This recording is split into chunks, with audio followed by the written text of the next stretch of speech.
Depuis quelques temps, ou bien depuis quelques jours, il y a un débat sérieux sur le vaccin. Le débat était sur le vaccin AstraZeneca. Et il y a deux catégories de personnes. Amorobi Wassivation, Amorobi Wassivation. Et qu'est-ce que je pense? Nous ne pouvons pas nous aller. Et pour moi, les Covid-19, dès que taux de contamination dans Yabaro, dès qu'il y a toro, on va tenir les meilleurs par rapport à l'Europe, pour l'Amérique, pour tout toi. Et je me pose la question, au des vaccins, est-ce que l'Union africaine, village routier, parce que on n'a pas eu la même vague de contamination, de décès comme les autres. Donc, par rapport à ça, c'est qu'il y a un facteur qui a joué à notre faveur. Qu'est-ce que c'est? Facteur qui a joué à notre faveur. Maintenant, il y a actuellement un constat dans l'eau. Et brusquement, que vaccin maintenant, au vase des cas, et communication que il y a taux de contamination à élever les yabos. Le taux de décès qui a augmenté. Pourquoi brusquement?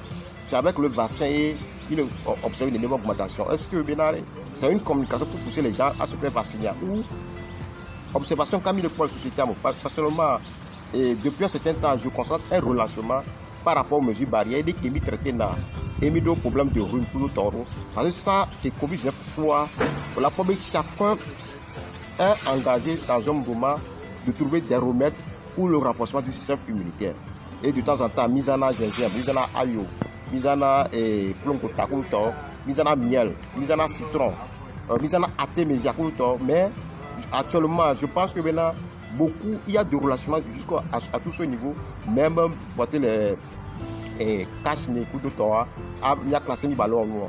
Or, je pense que maintenant, on doit revenir au moins vers les produits qui nous permettent de renforcer le système immunitaire en attendant. Et vaccin, il y a une obligation selon moi.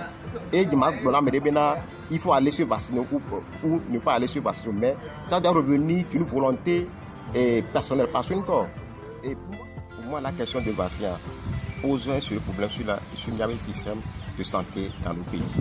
Et Milo est indépendante, ça fait plus de 60 ans. Et dans ce cadre, on a eu des gens qui ont aussi fréquenté, qui ont aussi des diplômes en médecine pour le temps. Quelle est politique sanitaire Kalinyabe est aussi? Nous tous, pour le Covid-19, on a eu le même temps pour faire des recherches, pour faire des analyses. Il y a des structures pour trouver les médicaments qu'il faut, il y a le vaccin qu'il faut. Quand il y a la recherche, à la Somanamiro. Et même si un pays en Afrique, pourquoi les pays africains ne peuvent pas s'associer pour créer quelque chose par rapport à ce vaccin, les médicaments qui sont mis à jour? L'Union africaine, par rapport à ce coronavirus, et c'est par rapport à ça, il y avait experts en médecine, on a trouvé la formule qu'il faut, alors le vaccin qu'il faut. Si c'est les blancs qui doivent concevoir un vaccin par rapport à coronavirus, environnement, je pose un problème. Le pourquoi moi, actuellement, je ne peux pas un débat sur le vaccin. Parce que, les gens, donc, s'il peut y avoir une manipulation au niveau des vaccins, sur les médicaments, s'il peut y avoir une manipulation. Donc, la question importante aujourd'hui, après ce Covid-19, nous, les Africains, nous devons nous lever pour avoir imposé une véritable politique sanitaire. Au moins, il nous faut une réelle politique sanitaire qui prenne en compte la vie de tous les citoyens africains. Parce que, c'est insensé, et après 60 ans, on les doigts, c'est en Europe qu'ils doivent aller se soigner. Malgré que des gens qui accumulent des milliards. Et devant cette maladie, et c'est encore les blancs, le débat doit aller au-delà de vaccin à l'aluminium. On doit s'organiser pour pouvoir imposer une véritable politique sanitaire en Afrique qui doit prendre en compte la vie de tout Africain.